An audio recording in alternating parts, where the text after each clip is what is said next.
Pony land के दिल में, जहाँ घास चमकती है और फूल हंसते हैं, वहाँ एक ऐसी पोनी रहती थी जो सबसे निराली थी, ट्विंकलमैन, सबसे शर्मीली पोनी, जिसकी एक शफाफ कौस और कज़ा जैसी दमकदार एक चोटी थी।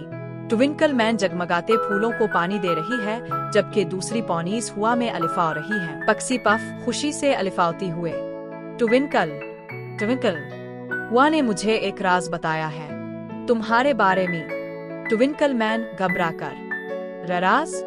मेरे बारे में क्या?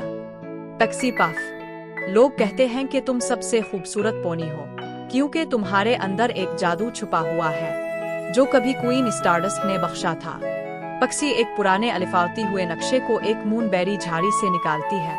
वो चमकता है और एक पोशीदा जगह दिखाता है, दी सीक्रेट गलेड, जिसकी हिफाजत एक तारीख पोनी शैडोटेल करती है।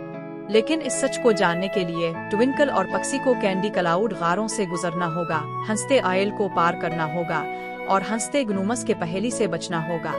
वो उन मुश्किलात का सामना करती है, एक कौस ओ कज़ापिल जो गाता है और सिर्फ नरमी से खिलता है, ग्नूमस जो सिर्फ शायरी में बात करते हैं, बुलबुलों का तूफान जिसमें से अलिफाव कर निकलना होता है, एक जादुई गलेड चमकदार सितारों से भरा हुआ, शैडोटेल गहरे अंदाज में।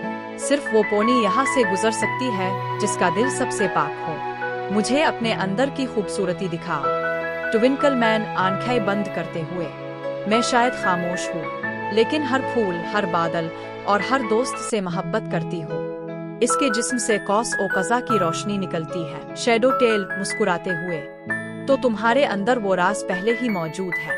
असल खूबसूरती नरमी, हिम्मत और मोहब्बत है।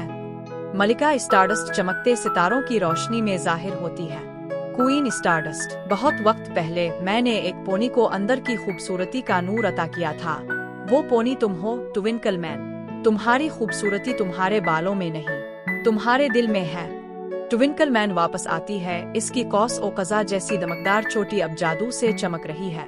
सब पोनीज खुशी से खुश आमदीद कहती हैं और जश्न मनाती है। और पोनी लैंड की सबसे खूबसूरत पोनी वो निकली जो अंदर से रोशन थी, ना के बाहर से चमकदार। कहानी का सबक, असल खूबसूरती इसमें नहीं कि आप कैसे नजर आते हैं, बल्कि इसमें है कि आप कैसे मोहब्बत करते हैं, ख्याल रखते हैं और दूसरों के दिल जीतते हैं।